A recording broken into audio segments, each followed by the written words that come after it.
जब एक पत्नी, एक वाइफ अपने हस्बैंड के साथ फिजिकल रिलेशनशिप नहीं बनाना चाहती, संभोग नहीं करना चाहती किसी कारणवश, लेकिन जो हस्बैंड है, जो पति है, वो अपनी वाइफ के साथ जबरदस्ती फिजिकल रिलेशनशिप बनाता है, तो इसे बोला जाता है marital rape.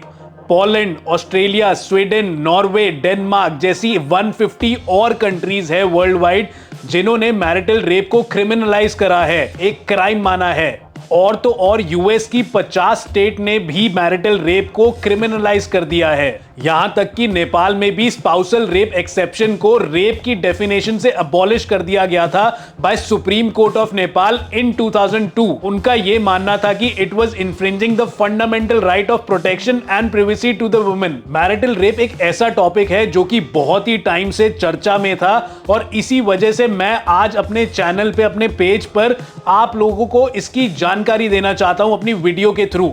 As per national family health survey, as many as 83% of women जिनकी एज 14 इयर्स और 49 के बीच में है, वो अपने हस्बैंड को एक्यूज कर चुकी है फॉर सेक्सुअल हैरेसमेंट। इंडिया में अगर हम मैरिटल रेप की बात करें तो सबसे पहले मैं आपको इंडियन पीनल कोड 1860 के बारे में बताना चाहूंगा। As per section 375 of Indian penal code, जो रेप होता है वो हर प्रकार के सेक्सुअल इंटरकोर्स को, जो कि विलिंगली नहीं होता, जो कि वुमेन की मर्जी से नहीं होता, उसे रेप कहलाता है। लेकिन as per exception to section 375 Indian penal code 1860, अगर वो अनविलिंग इंटरकोर्स एक हस्बैंड करता है अपनी पत्नी के साथ, तो उसे रेप नहीं माना जाता और पत्नी की एज 15 साल या 15 साल से ऊपर होनी चाहिए। इसका मतलब इंडिया में मैरिटल रेप तभी माना जाएगा जब वाइफ की एज 15 साल से कम हो। अगर वाइफ की उम्र 12 साल और 15 साल के बीच में है और उनके साथ अनविलिंग इंटरकोर्स होता है, तो ही हस्बैंड को 2 साल तक की जेल हो सकती है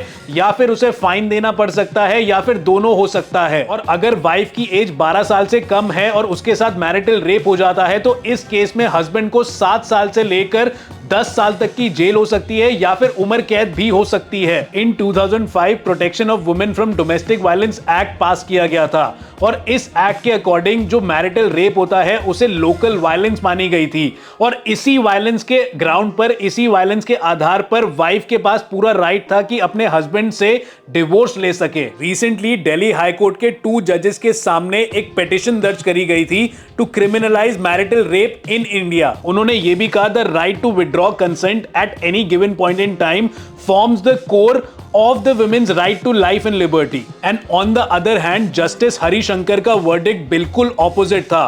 उनका ये कहना था कि एक्सेप्शन को नहीं हटाना चाहिए, जो एक्सेप्शन है वो बिल्कुल रीजनेबल है एंड कुड कंटिन्यू। फिर 29 सितंबर 2022 को ऑनरेबल सुप्रीम कोर्ट ने अपने एक ऑर्डर में ये क्लियरली बोला था कि अगर कोई प्रेग्नेंट महिला है, कोई प्रेग्नेंट वुमेन है, उनको पूरा राइट है एक लीगल एंड सेफ अबॉर्शन का टिल 24 वीक्स, यानी कि 24 हफ्तों के अंदर अंदर कोई भी प्रेग्नेंट महिला अपना अबॉर्शन करा सकती है, चाहे वो मैरिड है या अनमैरिड है, इससे कोई फर्क नहीं पड़ता।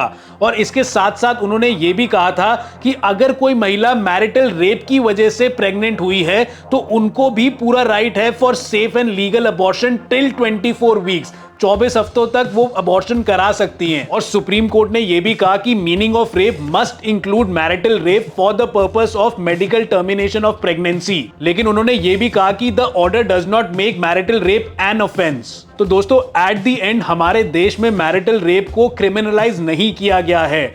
लेकिन दोस्तों, मैं 2-3 सवाल आपसे पूछना चाहूंगा, आपके क्या व्यू पॉइंट्स है, आप क्या जवाब देते हो कि इन चीजों पे क्या क्या होना चाहिए।